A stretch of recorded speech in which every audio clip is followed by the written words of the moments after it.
Hey, Denise here. This week I wanted to talk about my full moon ritual. We talked about the spring ritual a few weeks ago, and I wanted to let you know you can have rituals more than once a season, once a year. Like your birthday party, that's a ritual. New Year's Eve, that's a ritual. Each season, that's a ritual. But what about every month?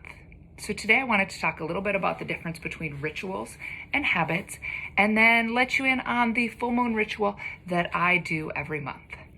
Okay? So first off, a habit is a settled or regular tendency or practice, especially one that is hard to give up. A ritual is a religious or solemn ceremony consisting of a series of actions performed according to a prescribed order. Life is a series of habits, some firmly ingrained through frequent practice, some that come and go with the seasonal or life phases. Reflection is one way to wake up from a habit and review if it's still working for you and the reasons why you started it. For example, a few years back, I started taking baby aspirin. I read it was good for something or another, and I chose to take it. Now, I can choose to blindly take it for the rest of my life, or I can regularly check in and see if it's still necessary or if the science has changed behind it. With this particular one, I noticed that I had started bleeding profusely with even the smallest scratch to my face, so I discontinued. Reflection is also a way to recognize that early that something needs to be implemented. For example, regular doctor visits or measuring your hips.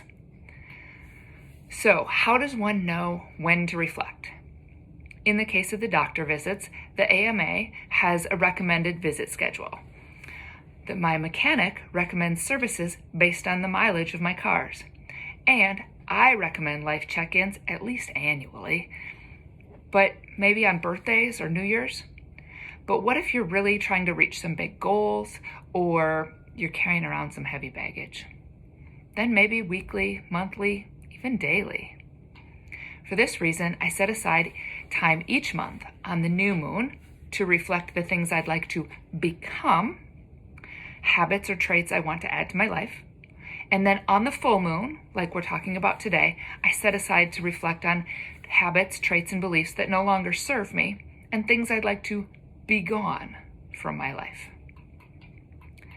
So how do you do a full moon ritual?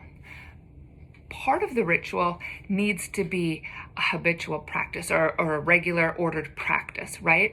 And the reason for the ordered practice is to help condition the energy, help set you in the mood for whatever it is you're doing and get you there quicker. It's like a bedtime routine for a 3-year-old. The first time you try and implement it, they're all over the place, they're scattered, whatever. But the more frequently you do it and do it in the same order, the more they wind down quicker in order to get ready for bed. Same with some of these ordered procedures, ordered things as you go through a habit or a ritual. So first, light a white candle, preferably unscented, preferably white, but light a candle. Turn on the meditative music or chimes. I like the OAK app. I use the unguided meditation, and then you can set the amount of time in there. Leads us to number 3, set a timer so that time limits aren't a distraction. So if you know you only have 30 minutes to do this, if you don't set a timer, you're going to be constantly checking the clock. If you set a timer, now you can relax and get into the ritual. Take 5 square breaths. That's an inhale for 4, a hold for 4, an exhale for 4, and a hold for 4. Inhale for 4. Hold for 4, exhale for 4, hold for 4. Repeat that 5 times. Next, you're going to write down all of the things you'd like to be gone from your life. It can be anything from a pesky hangnail to some deep-seated belief. Now, some things will work quicker. Sometimes those deep-seated beliefs, you have to continually put in that you'd like them to be gone month after month until finally you realize that they're gone.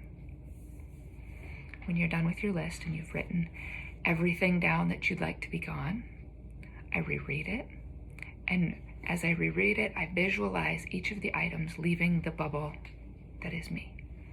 I visualize the pesky hangnail is gone, the deep-seated belief and the behaviors that result from it gone. In the full moon ritual then, I shred or I burn the list and I watch the words dissolve. Thank you, thank you, thank you. And then blow out the candle. Now, like I said before, some of the steps, like the lighting of the candle and the breath work, are there to condition the energy, making it easier to drop into the mindset of reflection or to come in and out of it.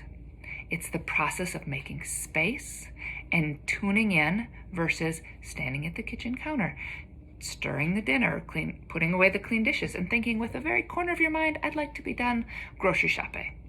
That's not reflecting, that's wishing.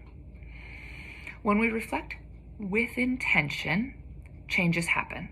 Sometimes it's uncomfortable to realize your innocent once-in-a-while almond joy has become a regular occurrence, and now even become a king-size regular occurrence, to a bar that you eat every day, to the 10 pounds on your butt no longer being a mystery. Sometimes that's a relief. Sometimes it's not. But now you've brought it to your consciousness, and the next time you go to get gas, you'll be aware, do you head down the candy aisle or do you head to the cash register? The same is true of weightier issues, like those deep-seated beliefs. So as the moon is full, I'd invite you to set aside some time, maybe 30 minutes, and practice the ritual. P.S. Both the new and the full moon rituals can be done up to 2 or 3 days before or after to maximize the moon's power. Have a fantastic full moon season.